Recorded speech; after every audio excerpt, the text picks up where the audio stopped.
I'm gonna set it up. So this is very close to what's called 50-50 position.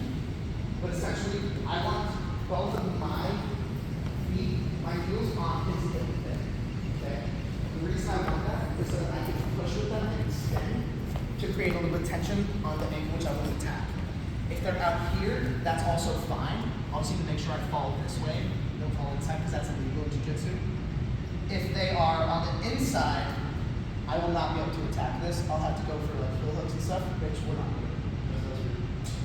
Those are bad. Oh, what is we're not fighting? No, Danny, unacceptable. So we're gonna go for our feet on the hips here. It doesn't really matter which foot is where. Either that or off to the side. So what am I looking for? I'm going to get as low on the foot as I can. I like to grab right on the group of tendons and ligaments under right above his heel, right there. I'm gonna take my arm deep there, and I'm gonna turn the blade of my forearm up. If everyone feels right there, like following their thumb on top of their forearm, you can go straight to the bone. I don't want the top where the skin is soft. I don't want the underpart where the muscle is. I want the ridge right there. So I'm digging, I'm punching, almost like a guillotine, and I'm gonna grab, if I can, grab my own hand, like I would a guillotine, but if not, just punching through there and getting my blade on his foot is enough, okay? That's the hand position. From here, feet on the hip, I'm going to exaggerate with this arm and start reaching out this way. As I reach out with my hand in position, as I reach more and more and more and more, it adds pressure to the ankle until he taps. Okay? What I'm doing there, what's causing the tap, is I'm extending his foot further than it should go. And that extension, you can just look at it on yourself.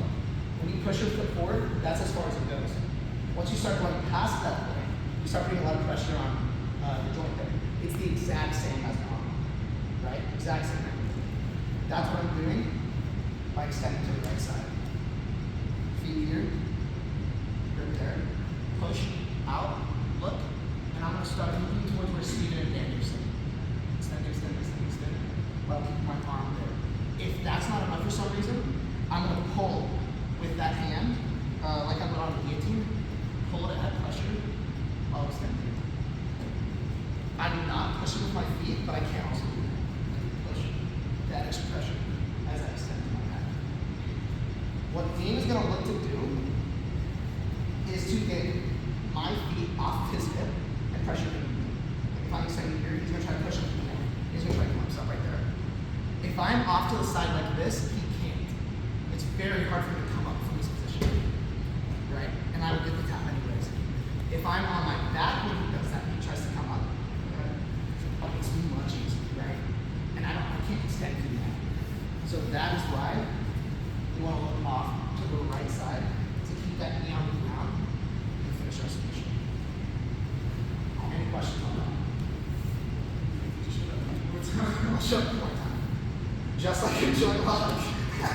Just like a joint lock. Real strongest guys. You need to make sure that you are on basically like as low as you can go, right above the heel. Another thing that will add to the pressure is if I'm in here, I've got the joint forearm. If I peel my arm back like that, almost like I'm flexing, it will extend the foot.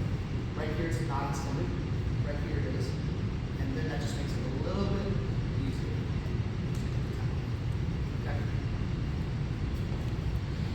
Try that out. Play with the position. If you have any questions, especially on like that grip and where your arm should be, let me know. Ready? 1, 2.